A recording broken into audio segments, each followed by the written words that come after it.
দেখাবো ঝিঙে দিয়ে আলু দিয়ে ডালের বড়া দিয়ে তরকারি। এখানে ঝিঙে কাটা আছে, আলু কাটা আছে, আছে আদা বাটা, এখানে আছে হিং ছোট্ট কৌটোতে, চিনি আছে, কাঁচা লঙ্কা, নুন, লঙ্কার গুঁড়ো, আর এখানে কাশ্মীরি লালি আছে, আর এখানে আছে ধনে জিরের গুঁড়ো,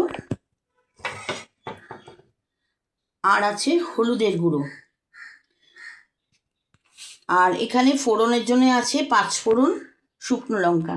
এবার মটর ডালটা আমি বেটে মিক্সিতে বেটে এর মধ্যে গরম মশলা, লঙ্কার গুঁড়ো, নুন, কালো জিরে দিয়ে রেখেছি। এবার এগুলো মেখে আমি বড়াগুলো ভেজে নেব আগে। এখানে আদা বাটাও রাখা আছে, আদা বাটা লাগবে, হিং লাগবে, কাঁচা লঙ্কা, আর ফোড়নের জন্য 5 ফোড়ন, শুকনো লঙ্কা। আমি এগুলো দিয়ে এখন রান্নাটা শুরু করব। আমি তেল দিয়ে দিয়েছি ফ্রাই প্যানে, তেল আমার গরমও হয়ে গেছে। এবার আমি আস্তে আস্তে ডালটা মেখে বড়াটা ছাড়বো। দেখো ডালটা আমি মেখে নিয়েছি, নিয়ে আমি এবার বড়াগুলো তেলের মধ্যে ছেড়ে দিয়েছি। বড়াগুলো আস্তে আস্তে ভেজে নেব, তারপরে আমি তরকারিটা বসাবো। দেখো আমার বড়াগুলো সব ভাজা হয়ে গেছে। এবারে আমি তরকারিটা বসাবো। তো আমি আগে 5 ফোড়ন আর শুকনো লঙ্কা ফোড়নে দিয়ে দিলাম।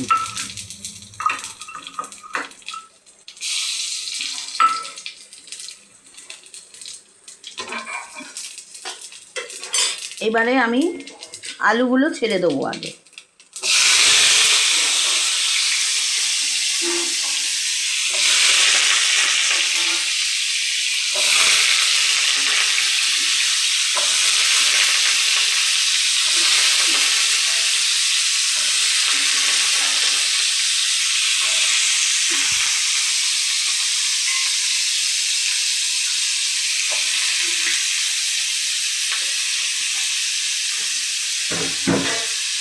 দিয়ে আমি আলুর মধ্যে এখান থেকে আমি একটু নুন দিয়ে দিলাম।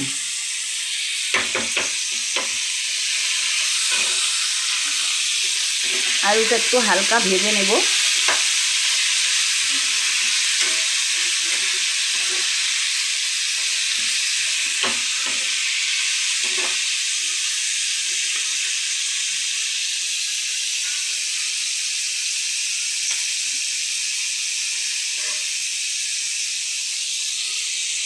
এবারে আমি এর মধ্যে হিং হিং রেখেছিলাম, এই হিংটা আমি এর মধ্যে এখন দিয়ে দিলাম।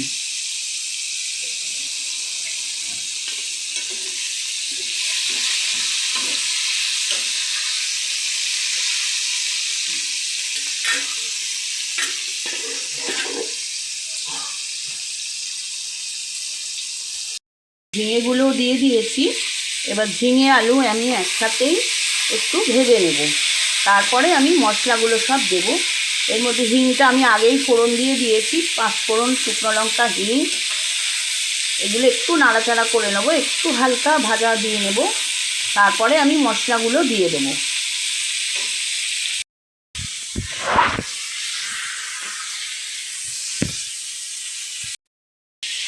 দেখো ওই শুকনো মশলাগুলো আমি এবার একটু জলে গুলে নেব। এখানে ঝিঙে আর আলু মোটামুটি ভাজা হয়ে গেছে, তো আমি মশলাগুলো সব জলেই গুলে নিলাম। এর মধ্যে আমি আদা বাটাও দিয়ে দিলাম।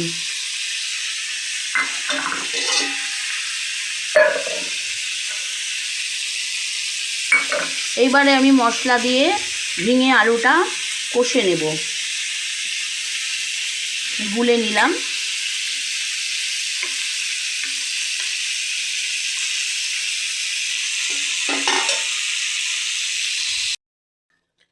দেখো মশলাগুলো আমি দিয়ে দিয়েছি। এবারে আমি একটু নেড়ে চেড়ে এটাকে ঢাকা দিয়ে দেব। আমি বড়াগুলো পরে দেব, না হলে গলে যাবে বড়াগুলো। এটা এবার আমি একটু ঢাকা দিয়ে দেব। দেখো ঢাকা দিয়ে দিলাম। এবার এগুলো একটু সেদ্ধ হোক আলু ঝিঙে, তারপরে আমি বড়াগুলো দেব। দেখো আমার ঝিঙে আলু সব সেদ্ধ হয়ে গেছে, তরকারিটাও প্রায় রান্নাই হয়ে গেছে। এখন আমি আস্তে আস্তে বড়াগুলো ঝোলে দেব। দেখো বড়াগুলো দিয়ে দিয়েছি ঝোলের মধ্যে। এটা একটা নিরামিষ তরকারি।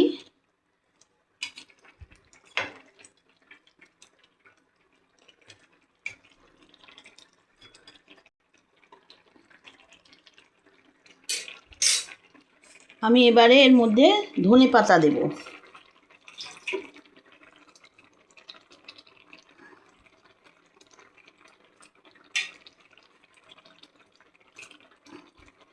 আমার এটা রান্না হয়ে গেছে। এটা আমি একটু ঝোল ঝোল রেখেছি, কেননা বড়াগুলো পুরো ঝোল টেনে নেবে, এর জন্য আমি একটু ঝোল ঝোলই রেখেছি।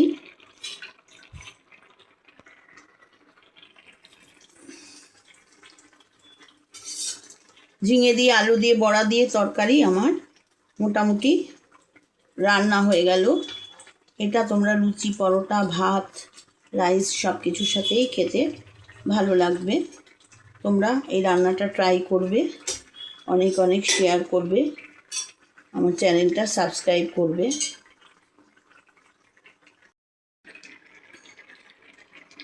আমার এটা রান্না হয়ে গেছে। এবারে লাস্ট শেষে আমি একটু ঘি গরম মশলা দেবো এর মধ্যে।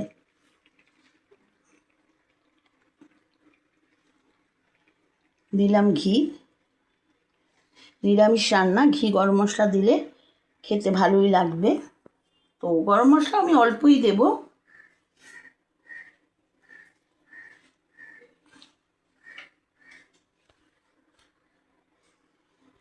এইবারে আমার রান্নাটা কমপ্লিট হলো।